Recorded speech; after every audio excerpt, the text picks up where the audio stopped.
Hello दोस्तों, नमस्कार। स्वागत है आपका सक्सेस इन हिंदी अकेडमी।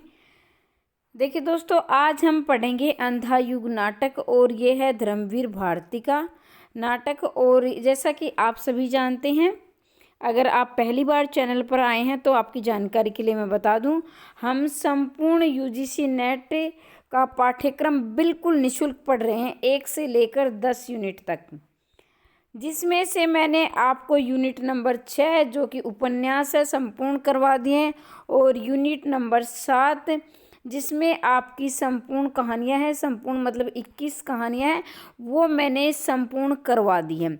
जिसने नहीं देखी है तो success in Hindi academy by Anjana search करके संपूर्ण कहानियां, संपूर्ण उपन्यास आप देख सकते हैं। ठीक है, और ये पूरे के पूरे 1 से लेकर 10 यूनिट संपूर्ण पाठ्यक्रम आपको निःशुल्क करवाया जा रहा है। अगर आप पहली बार चैनल पर आएँ तो चैनल को सब्सक्राइब कर लें और शेयर कर दें, लाइक कर दें। ठीक है, तो हम आगे बढ़ने से पहले मैं आपको बता दूं, अगर आपको ये पीडीएफ चाहिए तो पीडीएफ मात्र 999 रुपये की मिल रही है, जिसमें आपकी यूजीसी नेट की तैयारी हो जाएगी, ऑब्जेक्टिव पेपर, हरियाणा की सब्जेक्टिव पेपर, इंटरव्यू, तमाम आपकी संपूर्ण तैयारी मात्र और मात्र 999 रुपये की हो जाएंगी। ठीक है, तो ये नाटक है धर्मवीर भारती का, और आप सभी जानते हैं कि लेखकों के जो जीवन परिचय वो भी क्रमबद्ध लगाने आते हैं। तो इनका जन्म हुआ था 1926 में। किसका? धर्मवीर भारती का, प्रयाग उत्तर प्रदेश में। यानी धर्मवीर भारती का जन्म 1926 प्रयाग उत्तर प्रदेश में हुआ था। और ये इनकी रचनाएं हैं ठंडा लोहा, अंधा युग। अंधा युग आपके पाठ्यक्रम में कहीं कहीं ये आपको 1955 में मिलेगा और कहीं कहीं 1954 मिलेगा। अब आपके मन में ये संशय जरूर होगा कि हम पेपर में कौन सा लगाएंगे, तो दोनों एक साथ कभी नहीं आएंगे, या तो ये आएगा ये आएगा। ठीक है, लेकिन आपको दोनों याद रखने हैं। 1955 या 54 में से एक ही आपकी परीक्षा में पूछा जाएगा। ठीक है, तो ज़्यादातर तो 1955 ही मैंने देखा है, लेकिन इसमें 1954 दिया है, तो 1954 55 दोनों याद रखेंगे। ठीक है, दोनों ही ठीक है, कोई गलत नहीं है। फिर ये जो कहानी आपकी नहीं है, इसको आज हमारा जो रहेगा ये मुख्य बिंदु। तो मुख्य बिंदु में आपका इसके अंधा युग के बारे में थोड़ा सा और देख लेते हैं। अंधा युग नाटक का रचना काल 1954, ये 5 भागों में गीति नाट्य है। तो ये देखेंगे ये कितने भागों में है, ये 5 भागों में। जो अंधा युग नाटक है आपके पाठ्यक्रम में लगा है, ये 1954 या 55 में बता चुकी हूँ, 5 भागों में है और गीति नाट्य है। और इसका प्रसारण, अंधा युग का पहली बार प्रसारण आकाशवाणी पर हुआ था, और ये नाटक वक्ता और श्रोता की कथा शैली में लिखा गया था। यानी इनका पहली बार प्रसारण आकाशवाणी पर हुआ था। गीति नाट्य है, ये याद रखना है, 5 अंकों में है। 1955 या 54 में इसका क्या है प्रकाशन हुआ था। इस नाटक में सशक्त बिंब और मुक्त छंदों की प्रधानता है। ठीक है, जयशंकर प्रसाद का करुणालय, धर्मवीर भारती का अंधा युग और नीली झील लोकप्रिय गीति नाट्य है। अब आपको ये भी याद रखना है कि जयशंकर प्रसाद की जो करुणालय रचना है ये भी क्या है, गीति नाट्य है। और अंधा युग क्या है, धर्मवीर भारती, ये भी क्या है, गीति नाट्य। अब गीति नाट्य का क्या मतलब होता है, जिसमें कि जो गीतों के द्वारा अपने भावनाएं व्यक्त की जाती है। ठीक है, तो यहाँ देखेंगे इस नाटक की कथा वस्तु महाभारत से ली गई है। बिल्कुल 0 से लेकर 100 तक चलेंगे, जहाँ से परीक्षा में प्रश्न बनेगा वहाँ मैं आपको सचेत करती हुई चलूँगी, ध्यान से सुनना है। और ये मेरी गारंटी है, इससे बाहर कोई प्रश्न नहीं जाएगा, क्योंकि हम बिल्कुल 0 से पढ़ रहे हैं। इस नाटक की कथा वस्तु महाभारत से ली गई है। महाभारत में 18 पर्व है, बहुत बार परीक्षा में पूछा गया। यहाँ तक कि ये सामान्य ज्ञान यानी जीके में भी ये प्रश्न आता है कि महाभारत में कितने पर्व है। तो महाभारत में 18 पर्व है, 100 उपपर्व है। इसमें पहला पर्व आदि पर्व है। पहला पर्व कौन सा है, आदि पर्व। आदि का मतलब ही होता है आरंभ या शुरुआत। और 18वां पर्व स्वर्गारोहण पर्व है।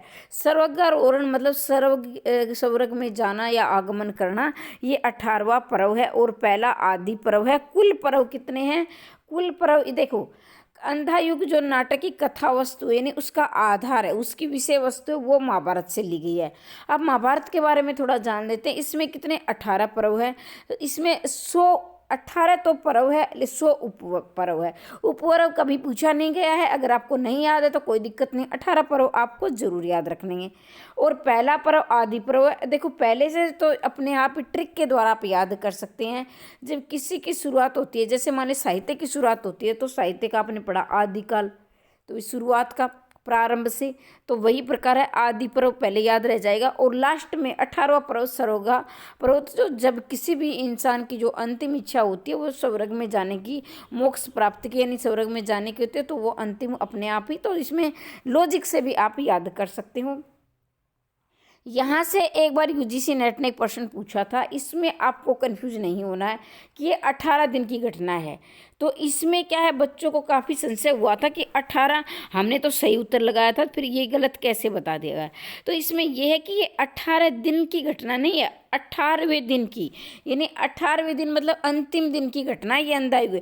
जैसे 18 दिन चली थी महाभारत, लेकिन ये 18वें दिन अंतिम दिन की है। थोड़ा समझने थोड़ा सा अर्थ में अंतर है। इस नाटक में महाभारत के 18वें दिन संध्या से लेकर, जिन्हें 18वें दिन था ना, जो अंतिम 18वें संध्या से लेकर प्रभास तीर्थ में कृष्ण की मृत्यु तक का वर्णन है।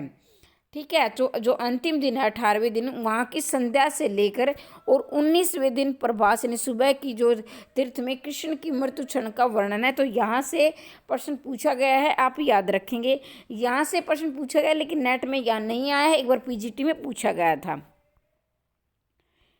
तो ये इसमें कुछ उसके अनुसार हैं जो कथन हैं, ये पूछ लिए जाते हैं। एक बार थोड़ा इसे पढ़ लेते हैं। इस कथा को चुनने का मूल प्रयोजन युद्ध जन्य वर्तमान कालीनता को प्रासंगिकता देना है। कुछ इसकी उपलब्धि केवल वर्तमानता के कारण नहीं, बल्कि जब जब युद्ध होगा ऐसी अवसादपूर्ण त्रासस्थितियाँ उत्पन्न होंगी, ये विघटित मूल्यों के संदर्भ में मनुष्य को नए मूल्यों की तलाश करनी होगी। इन्हें डॉक्टर नगेंद्र कहते हैं कि ये सिर्फ एक कथा या युद्ध नहीं है, जब जब युद्ध होता है तो ऐसी त्रासदी होती है। ये डॉक्टर नगेंद्र का कथन है। एक बार आप वीडियो को रोक कर सुन ले, मैं बार बार रिपीट करूँगी। हो सकता है कि जिसने काफ़ी इस पर पकड़ बना रखी वो बोर हो जाए। प्रोफेसर वासुदेव सिंह कहते हैं कि हिंदी साहित्य में समीक्षात्मक इतिहास में लिखा कि लेखक ने महाभारत के कथानक के आधार पर युद्ध से उत्पन्न समस्याओं का चित्रण किया गया। अब ये किसका है कथन है, ये वासुदेव का है। तो ये एक बार पूछा गया है, इसको आप जरूर याद रखेंगे अगर वो याद नहीं होता है। डॉक्टर नगेंद्र के शब्दों में अंधा युग एक सशक्त आधुनिक त्रासदी है, और प्रभु के मृत्यु के बाद जो त्रास्त परिवेश और गहरा हो जाता है, वस्तुतः ये तनाव का नाटकों के संघर्ष का नहीं बल्कि नाटक के तनाव में होती है। तो ये डॉक्टर नगेंद्र का कथन पूछा गया है।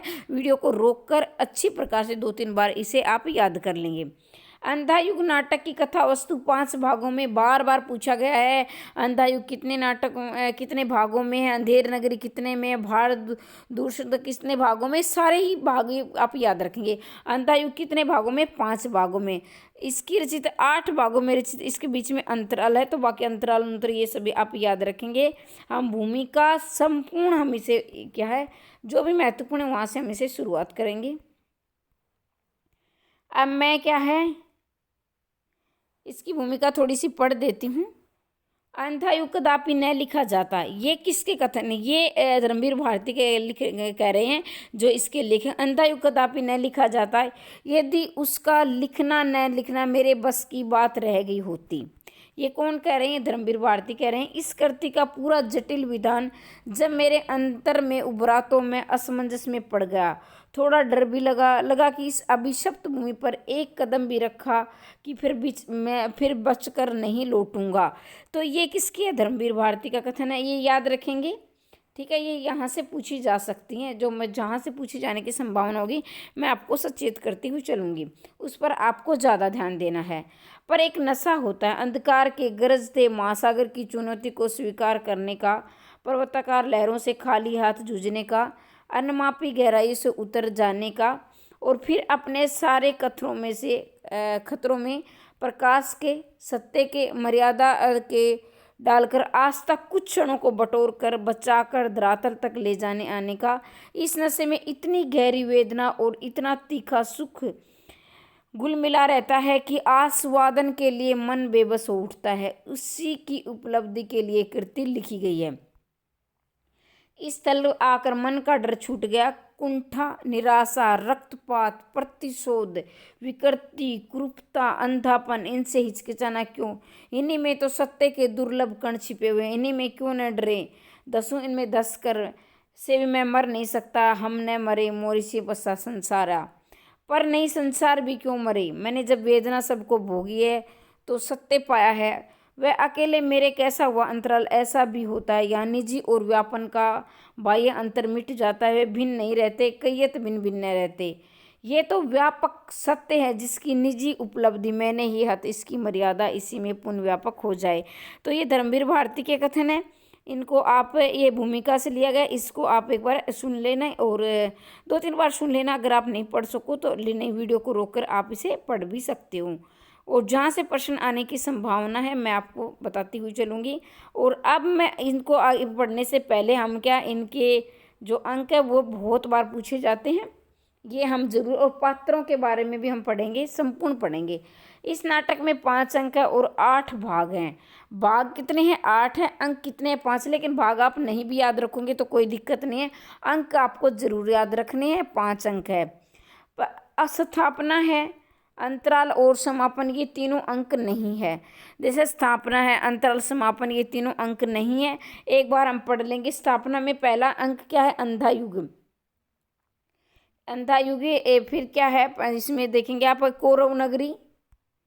अब क्या आएगा इसमें? कौरव नगरी। कौरव नगरी, पशु का उदय, यहाँ से शुरू होता है, यहाँ से आप 1 नंबर मान के चलें। कौरव नगरी। फिर दूसरा है पशु का उदय, क्योंकि यहाँ तो स्थापना में इसमें गिना नहीं जाएगा ना, बोला था कि स्थापना गिनी नहीं जाएंगी, तो यहाँ से आप 1 नंबर मान के चलेंगे। कौरव नगरी, पशु का उदय। फिर है अश्वत्थामा का अर्ध सत्य। तीसरा नंबर आप अश्वत्थामा का अर्ध सत्य करेंगे। फिर आपका अंतराल आएगा। अंतराल में आप कहेंगे पंख, पहिया और पट्टियाँ। ठीक है, पंख, पहिया और पट्टियाँ, ये अंतराल है। ये चौथा, ये यहाँ करेंगे आप चौथा इसमें, तो इसमें आएगा आपका 5वें की, 6ठे की जगह आप 5वां डाल लेंगे। इसमें गांधारी का श्राप, विजय, एक कर्मिक आत्महत्या, और फिर इसका है समापन, ये प्रभु की मृत्यु। तो यहाँ से कितने आपके टोटल कितने हुए अंक? 5 अंक हुए। लेकिन आप कहोगे मैम तो ये क्या है? ये भाग हैं। भाग कितने? 8 भाग अभी तक नहीं पूछे गए, नहीं भी याद करोगे तो कोई दिक्कत नहीं, लेकिन अंक आप जरूर याद रखेंगे। अंक कितने हैं? 5 हैं। तो अब धर्मवीर भारती की कुछ पत्रिकाएं भी परीक्षा में पूछ ली जाती, वो भी हम याद करेंगे। इन्होंने निक्स पत्रिका निकाली तथा आलोचना का संपादन भी किया है। जो निक्स है वो भी पत्रिका है, आलोचना इनका संपादन। एक धर्मयुग, धर्मयुग पत्रिका के संपादक रहे हैं, ये कई बार पूछी जाती है। धर्मयुग और दैसे धर्मयुग, दैसे धर्मवीर भारती, आप इसे याद रखेंगे। इनका प्रथम काव्य संग्रह ठंडा लोहा है, और प्रथम उन्यास, ये भी याद रखेंगे। इनका प्रथम काव्य संग्रह कौन सा? ठंडा लोहा है। किसका? धर्मवीर भारती का। और प्रथम उपन्यास इनका क्या है? गुनाहों का देवता है। कौन सा? गुनाहों का देवता है। अंधा युग 1955 या 1954, दोनों आपको याद रखने, मैं बता चुकी हूँ। तो ये है। इसके बाद हम पढ़ेंगे इनके पात्रों के बारे में, जहाँ से महत्वपूर्ण होगा मैं बताती हुई चलूँगी, क्योंकि पात्र तो हमेशा पूछे जाते हैं। पात्रों के बारे में देखेंगे, जिसमें आपके कृष्ण भगवान के एक नैतिक केंद्रीय पात्र जो राजनीतिक के रूप में उजागर हुए हैं। मतलब जो कृष्ण है, इसमें जो केंद्र, जो धुरी है, पूरी घटना कृष्ण के इर्द गिर्द घूमती है अंधा युग नाटक की। लेकिन जो आधुनिक युग है, जो आज के ज़माने की जो परिस्थितियाँ हैं, उसमें जैसे राजनीति वाले बीच में क्या है, जैसे कुछ राजनीति ऐसे होते हैं तो विपक्ष और पक्ष दोनों में भी तटस्थ रहते हैं, यानी अपना दोनों तरह से काम निकालते हैं, वही कृष्ण के में इसमें दिखाया गया है। अश्वत्थामा ये नाटक का एक हिंसक वीर पात्र है। हिंसक मतलब कि मार काट करने वाला द्रोणाचार्य का पुत्र है। वह अपने पिता की हत्या के प्रतिशोध की आग में जलता है, यानी अपने पिता की हत्या का या प्रतिशोध लेता है, जिसको बोलते हैं बदला लेता है। युधिष्ठिर, पांडव नेता युधिष्ठिर नाटक का शांत पात्र है। युद्ध में असत्य भाषण के लिए सो उठता है। असत्य मतलब कि युधिष्ठिर बोलते हैं सत्यवादी हरिश्चंद्र है, जैसे सत्यवादी युधिष्ठिर है। युधिष्ठिर ने जिंदगी में कभी झूठ नहीं बोली थी, और यहाँ इन्होंने अर्ध सत्य बोला। अर्ध सत्य मतलब आधा सत्य और आधा झूठ इन्होंने बोला था। धृतराष्ट्र ये कौरवों के पिता हैं जो स्वार्थी हैं, यानी अपने अपने हित के लिए सोचने वाले, सिर्फ दूसरों के बारे में कुछ सोचना नहीं। तन मन दोनों से अंधे हैं, यानी जैसे आंखों से तो दिखाई नहीं देता लेकिन मन से भी अंधे हैं। लेकिन ये चरित्र से सपाट बयान, सहज दुर्बलताओं को स्वीकार करने वाले पात्र हैं। गांधारी कौरवों की माता है जो तर्कशील एवं पुत्र की ममता में अंधी है। मतलब ये भी, इन्होंने आंखों पे वैसे तो पट्टी बांध रखी है लेकिन ये ममता के मोह में इतनी अंधी हो गई, इनको सत्य और असत्य कुछ दिखाई नहीं देता है। विदुर उदार व्यक्ति है। ये नाटक में एक शांति, कामकाज, नित्य की यानी गांधीवादी विचारों के हैं। गांधीवादों नहीं, ये वादी है, गांधीवादी। कृपाचार्य एक कुशल योद्धा, धर्मपरायण, न्याय के पक्षधर उभे हुए सैनिक है।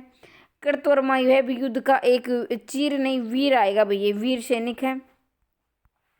संजय धृतराष्ट्र गांधारी महाभारत के युद्ध कौरवों के प्रतिद्वंद में समाप्ति समाचार दिव्य दृष्टि द्वारा, यानी संजय है जो कि आज के ज़माने में वो मीडिया वाले काम करते हैं ना, वो संजय का काम है कि वो क्या खबर देते हैं। उन्हें दिव्य दृष्टि का वरदान मिला हुआ है।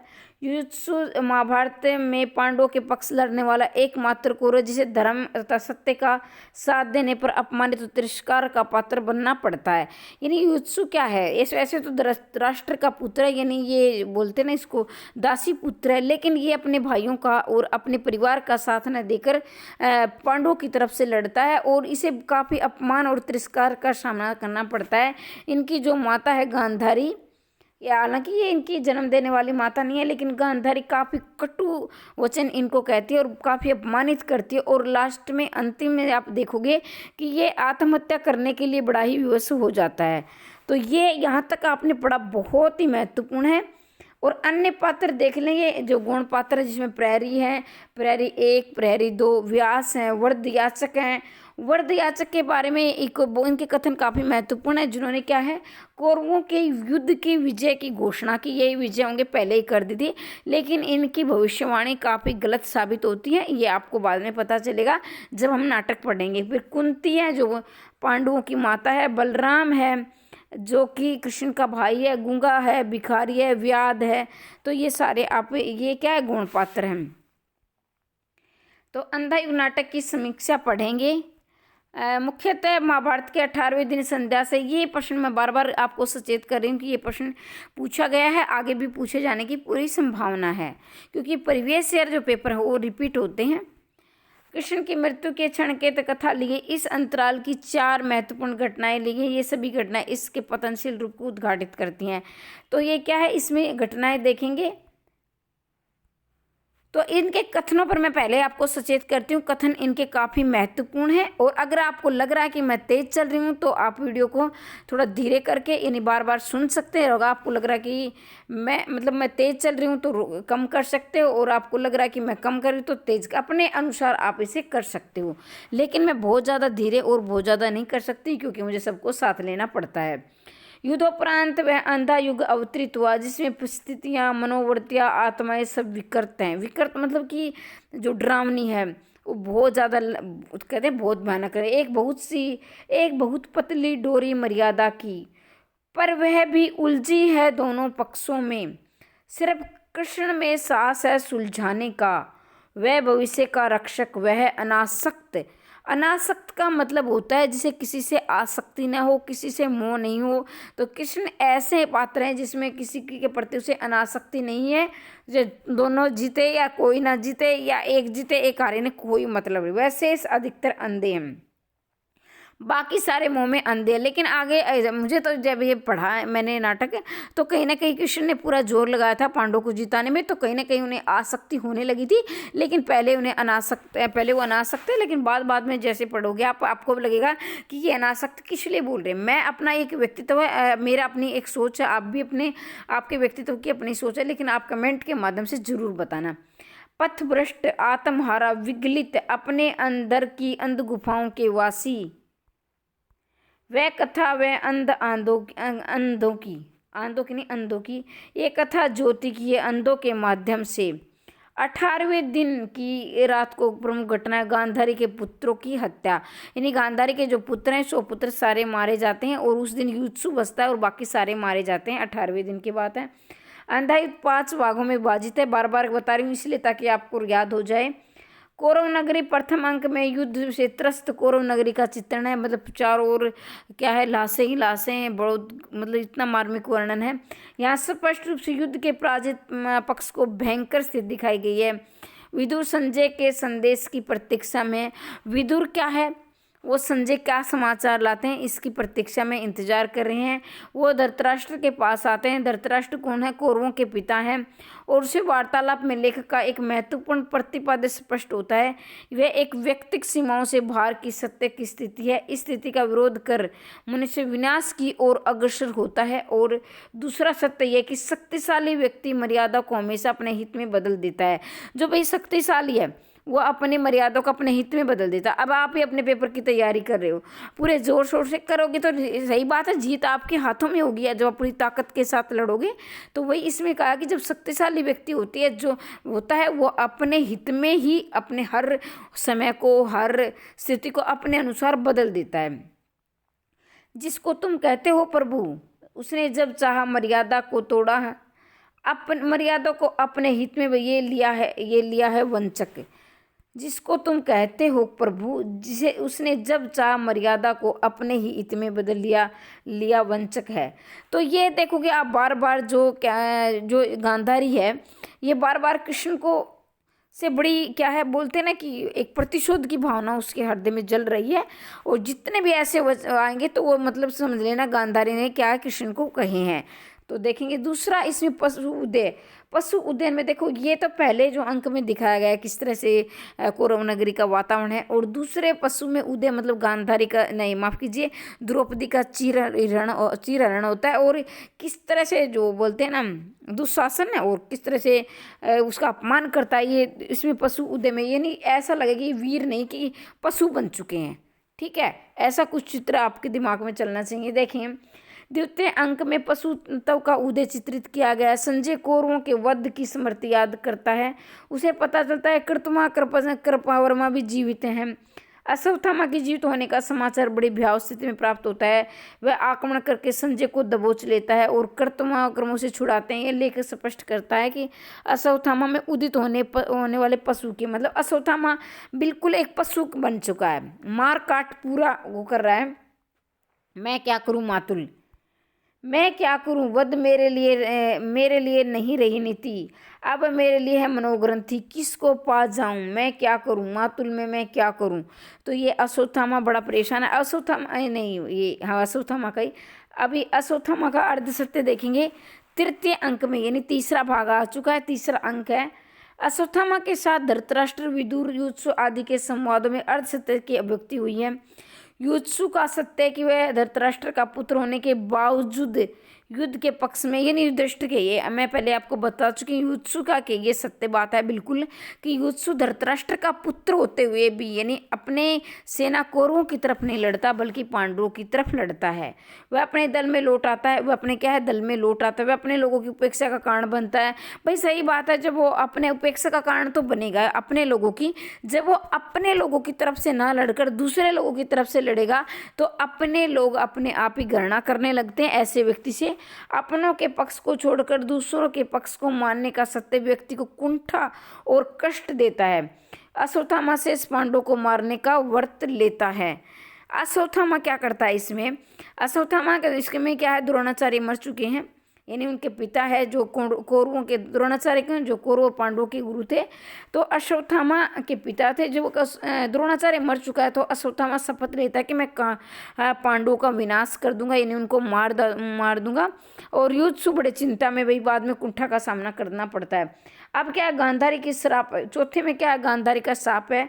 चौथे में गांधारी शाप वर्णित है। गांधारी सत्य असत्य धर्म अधर्म की विवेचना करते हुए कौरवों की पराजय और उनके वध के लिए कृष्ण को उत्तरदायी ठहराती है। मतलब वो आरोप किस पर लगाती है कि ये जो हमारी कौरवों की पराजय हुई है, कौरवों की जो हार हुई है, इसका कारण कौन है, श्री कृष्ण है। उन्हें फिर श्राप देती है, किसको देती है, श्री कृष्ण को ये श्राप देती है ये गांधारी के सामने संजय युधिष्ठिर अन्य पांडवों के वध का समाचार सुनाता है। अब संजय का सुनाता है कि गांधारी के सामने की युधिष्ठिर था अन्य पांडवों के वध का समाचार विदुर पास में है। संजय समाचार देते विदुर घबरा जाते हैं, लेकिन गांधारी उत्सुकता से पूछ जाती है कि जिस कृत्य को विदुर जघन्य कहते हैं उसी के लिए वह कहती है, उसने वह किया मेरे 100 पुत्र नहीं कर पाए, द्रोण नहीं कर पाए। मतलब कि हालांकि जैसे हमारे भीष्म नहीं कर पाए, मतलब कि ये है कि उसे खुशी होती है। हालांकि पांडव इसमें मारे नहीं जाते हैं, कुछ बचे तो, लेकिन फिर भी क्या है वो बड़ी खुश होती है। लेकिन इसमें मुझे जहाँ तक ये इसमें कुछ भी लिखा हो, लेकिन मैंने बोले हमें क्या करना है, हमें तो इस अंधा युग के अनुसार चलना है। अब आप ये मत कहना कि मैम ये महाभारत में तो ऐसा दिया है और अंधा युग में ऐसा दिया। हमने क्या करना है, हमें इसमें जो लिखा है उसके अनुसार चलना है। ये बात आपके दिमाग में होनी चाहिए ना कि आप महाभारत के अनुसार पढ़ो कि आप मेरे से ये उत्तर ये नहीं मरा था वो जिया था। तो इस तरह की बात, अंधा युग में जो दिया है वही आपको सत्य मानना है। इसी अंक में धृतराष्ट्र के कौरव नगरी छोड़ देने का संकेत मिलता है। क्योंकि धृतराष्ट्र की कौरव नगरी क्यों छोड़ते हैं, क्योंकि भीम ने उन्हें बड़े कटु वचन कहते हैं, मतलब कहते हैं गाली के बड़े जो तीखे वचन होते हैं, बड़े कटु वचन कहे भीम ने। तो धृतराष्ट्र और गांधारी इसमें क्या है, अपनी नगरी को छोड़कर वन में गमन कर जाते हैं, वन में चले जाते हैं। अश्वत्थामा का अपने पशुत्व के लिए युधिष्ठिर को उत्तरदायी कहना, गांधारी का अपने पुत्र के कंकालों को देखना, उसके बाद कृष्ण को श्राप देना आदि महाभारत की इन कथाओं के मनुष्य के भीतर में हुए पत्र को उबारने के लिए चित्र किया। अब क्या है, जब गांधारी अपने पुत्रों की जो हड्डियां देखती हैं, अस्थि पिंजर देखती हैं, तो वो क्या है, श्री कृष्ण को श्राप दे देती है कि ऐसा दिया था कि तुम भी पीप की तरह से मरोगे और एक साधारण व्याग के हाथों मारे जाओगे। और जो ये श्राप है बाद में सिद्ध साबित होता है, आगे हम पढ़ेंगे। विजय एक कर्मिक आत्महत्या, 5वें अंक में विजय को एक कर्मिक आत्महत्या के रूप में चित्रित किया गया। भिक्षुक भूषण इस प्रतीक पात्र स्थिति में व्यक्त करते हैं। इस अंक के चलते अंत में धृतराष्ट्र दिखाई देते हैं। युद्ध के बाद युधिष्ठिर पश्चाताप और आत्मग्लानि ग्रसित करते हैं। देखो भाई, जो मार काट होती है, अपने मारे जाते तो आत्मग्लानि सभी को होती है, वैसा ही युधिष्ठिर को भी बाद में पश्चाताप होता है कि मैंने युद्ध क्यों किया, क्या मैंने जीत लिया, कि अपने बहुत से लोग मारे गए हैं। विजय क्या है, एक लंबा और धीमा तिल तिल कर बलीभूत होने वाला आत्मघात, और पथ कोई और विशेष, अब वह मेरे आगे है। समापन में प्रभु की मृत्यु का प्रसंग उल्लेखनीय है। प्रभास वन क्षेत्र में व्याग के द्वारा पैर में तीर लग जाने से कृष्ण का मरण होता है। यानी जो व्याग है वो क्या है, श्री कृष्ण के पैर पर वो मृग समझकर तीर चला देता है और प्रभु की यानी श्री कृष्ण की मृत्यु हो जाती है। मंगलाचरण के उपरांत उद्घोषणा में विष्णु पुराण के आधार पर भावी युग के संबंध में लिखा गया है। भविष्य में धर्म आश्रम होंगे, पूंजीपति सदाचारी होंगे, त्रस्त जनता अंतर की कुंठित गहन गुफाओं में छिप छिप कर दिन काटेगी। वास्तव में पौराणिक बनाम आधुनिक कृति है। तो देखेंगे, तो यहाँ से प्रश्न, यहाँ देखेंगे यहाँ से प्रश्न बनने की संभावना है। वध मेरे लिए नहीं, अश्वत्थामा के शब्द हैं, वध मेरे लिए नहीं नीति, वह अब मनोग्रंथ थी। तो ये जो भी कथन आएंगे सबको आपको याद करना है। अश्वत्थामा के शब्द देखेंगे कि ये वध मेरे लिए नीति, वह अब मनोग्रंथ है, ये अश्वत्थामा के शब्द हैं। अश्वत्थामा उस वर्ग का संकेत मिल जाए जिसमें महाभारत युद्ध में महायुद्धों का प्रत्यक्ष प्रभाव पड़ा। महायुद्ध के सीधे प्रभाव आने वाले राष्ट्रों के मानसिक असंतुलन को यह विक्षिप्तता कहेंगे। तो देखेंगे यहाँ से देखोगे, ये महत्वपूर्ण कथन है। यहाँ से तो क्योंकि पूरा तो लिखना नहीं है तुम्हें, महत्वपूर्ण जहाँ से प्रश्न बनने की संभावना है। हालांकि मैंने कुछ ऐसा छोड़ा नहीं जो कि आपकी परीक्षा की दृष्टि से महत्वपूर्ण हो। वह अंधा युग अवतरित हुआ है जिसमें स्थितियाँ, मनोवृत्तियाँ, आत्माएं सब विकृत है। स्थापना युद्ध उपरांत, दोनों ये स्थापना से लिया गया है। हालांकि ये पूछा नहीं गया, लेकिन एक बार आप इसे पढ़ जरूर लेना।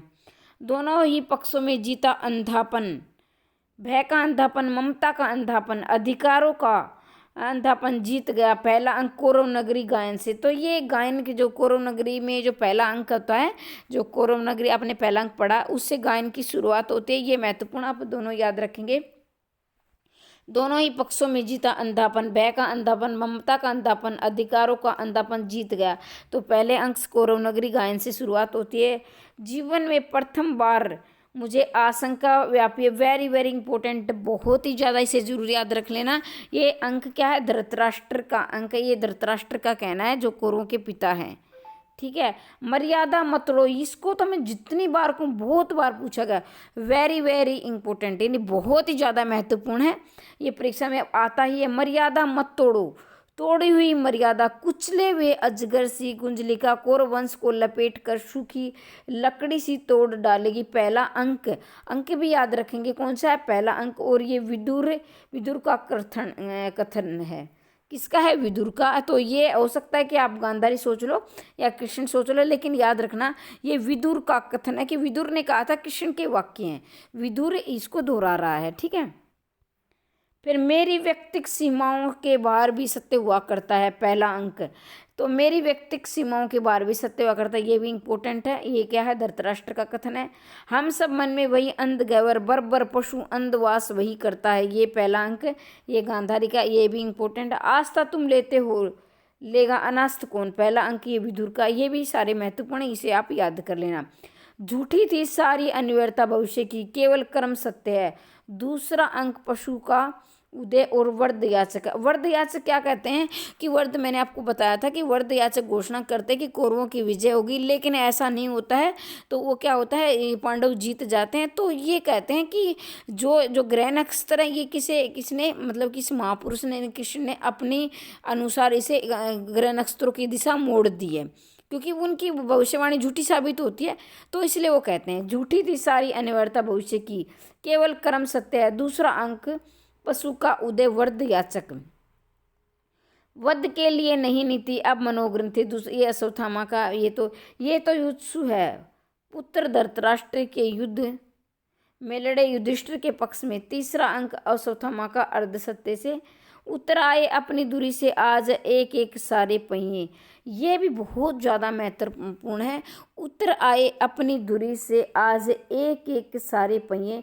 तीसरा अंक किसका है, विदुर का है। नर हो व कुंजरो, कुंजर की बात केवल पदाघातों से चूर होगा धृष्टद्युम्न को। तीसरा अंक ये अश्वत्थामा का है।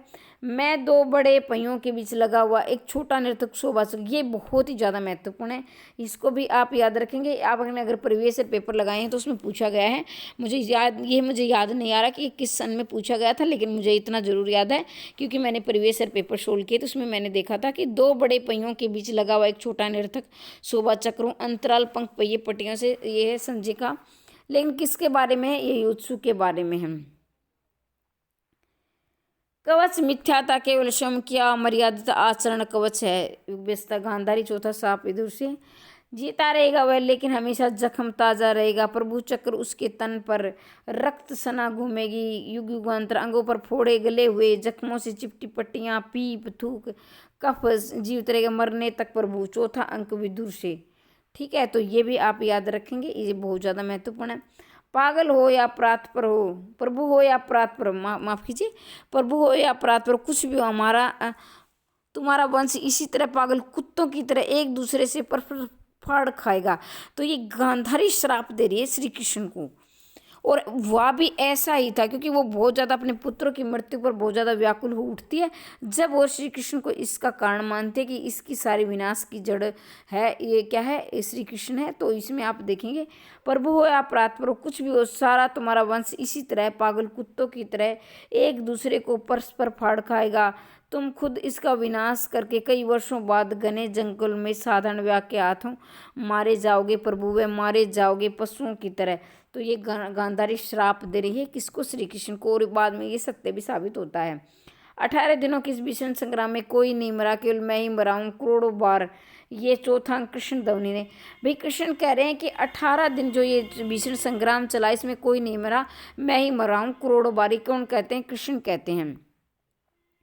ये आत्महत्या होगी प्रतिध्वनि, इस तरह पूरी संस्कृति में, दर्शन में, धर्म में, कला शासन आत्मघात होगा, बस अंतिम लक्षण का माव। पांचवा अंक एक कर्मिक आत्महत्या, इसमें क्या है, एक कृपाचार्य का है। मुझको गले जाने दो हिमालय के शिखरों पर, पांचवा अंक इसमें युधिष्ठिर का है। मुझको मत बाहें दो फिर भी मैं घेरे रहूँगा, तुम्हें मुझको मत नहने दो फिर भी मैं देखता रहूँगा, मुझको मत पग दो लेकिन मैं तुम्हें तक पहुँच कर रहूँगा प्रभु। समापन प्रभु संजय की, प्रभु की मृत्यु पर संजय कहते हैं, जिस क्षण तुम्हें प्रभु ने प्रस्थान किया द्वापर युग बीत गया, उस क्षण प्रभु इन धरा आत्मसात कलियुग ने रखा चरण। समापन कथा गायन होता है। आस्था ये घिसा हुआ सिक्का अब मिला, अश्वत्थामा को नकली खोटा समझकर कूड़े में फेंक चुका वर्षों पहले। समापन युत्सु के बारे में देखे, आस्था नामक ये घिसा हुआ सिक्का अब मिला अश्वत्थामा को, जिसे नकली और खोटा समझकर मैं कूड़े पर फेंक चुका हूँ वर्षों पहले। समापन युत्सु कहते हैं मरण नहीं हूँ व्याघ्र मात्र रूपांतरण है। ये समापन वर्द ये कृष्ण से संबंधित बोला गया है। तो देखो हमने ये 0 से लेकर बिल्कुल हमने कुछ नहीं छोड़ा, जितने भी महत्वपूर्ण थे वो हमने पढ़ लिए। एक बार मैं इसका रिवीजन कर देती हूँ, आपके थोड़ा सा याद रखें। तो ये क्या है, अंधा युग किसका था, धर्मवीर भारती का था। और इसका जो समय जो प्रकाशन है ये 1954 या 55 दोनों याद रखने हैं। इसमें अंक कितने हैं, अंक इसमें कितने थे, 5 थे। 5 भाग से 8 है, लेकिन भाग पूछे नहीं जाते अंक की भी। जिसमें पहला था कौरव नगरी और दूसरा था पशु का उदय। एक बार याद रखेंगे, पशु का उदय। तीसरा था अश्वत्थामा का अर्धसत्य और चौथा था पंख पहिए, यानी चौथा अंतराल आता है। 3 के बाद अंतराल पूछा गया है, 3 के बाद क्या था अंतराल, पंख पहिए और पट्टियाँ। और फिर चौथा अंक है गांधारी का श्राप। और 5वां है विजय एक कर्मिक आत्महत्या। और छठा है प्रभु की मृत्यु या समापन। तो इस तरह से ये हमने पढ़े हैं और बाकी हमने पात्र पढ़े, कथन पढ़े। और अगर आपको इसकी PDF चाहिए तो आप इस नंबर पर संदेश भेजकर मंगा सकते हैं। ये नंबर आपकी स्क्रीन पर है 90 68 68 49 54, जिसमें से आपके UGC net Haryana objective subjective interview तमाम तैयारी हो जाएगी। अगर आपको वीडियो एक बार समझ में नहीं आए तो आप काम करते करते सुन लेना, रोटी बनाते हो या सब्जी बनाए, यानी खाना रसोई में वो बर्तन साफ करे, जो भी आप काम करते करते वीडियो को सुन लोगे तो भी आपको अच्छी प्रकार से याद हो जाएगा। वीडियो कैसी लगी, वीडियो को देखकर आप जवाब नहीं देते हो और मुझे आपके कमेंट का बहुत ही बेसब्री से इंतज़ार रहता है। तो कृपया करके थोड़ा सा कष्ट करें, मेरे इसके क्या मेहनत का एक लाइक ज़रूर करें और कमेंट के माध्यम से ज़रूर बताएं आपको वीडियो कैसी लगी। अगर आपको वीडियो अच्छी लगती है तो मैं इसकी निरंतरता बरकरार रखूँगी, मतलब क्रमबद्ध तरीके से हम पढ़ते रहेंगे संपूर्ण नाटक। लेकिन अगर आप कमेंट नहीं करोगे तो मैं क्या है आपके स्नेह और सहयोग से ही मैं आगे बढ़ूँगी। अगर आपका स्नेह और सहयोग मुझे नहीं मिलेगा, अब हालांकि आपका स्नेह और सहयोग मुझे यहाँ तक लेके आया है, लेकिन अगर आपको अच्छा नहीं लगे तो क्या पता मैं वीडियो दूसरी भी बना दूँ। लेकिन अगर आपका सहयोग मिलता है, आपका जवाब आता है, तो मैं अगले संपूर्ण नाटक उपन्यास कहानियाँ तो मैंने करवा दी है। आप success in Hindi academy by Anjana search करोगे, सारे उपन्यास कहानियाँ आपके सामने आ जाएंगे। बाकी नाटक निबंध संपूर्ण हम पढ़ेंगे 1 से 10 यूनिट। तो अब कमेंट के माध्यम से आप ज़रूर रिस्पॉन्स दोगे वीडियो कैसी लगी, ठीक है। और मैं चाहती हूँ इसी भर्ती में आपका चयन हो जाए। और बाकी एस्टेट की भी नोट्स हैं, मात्र और मात्र मैंने क्या 300 रुपये के कर दिए, वो भी आप मंगा सकते हैं। आल TGT PGT के और हरियाणा असिस्टेंट प्रोफेसर के मात्र 999 रुपये के हैं और बहुत जल्दी इनका प्राइस बढ़ने वाला है। आप अभी मंगवा लें, ज़्यादा समय ना गंवाएं, ठीक है। मिलते हैं अगली वीडियो में, तब तक के लिए जय हिंद जय भारत।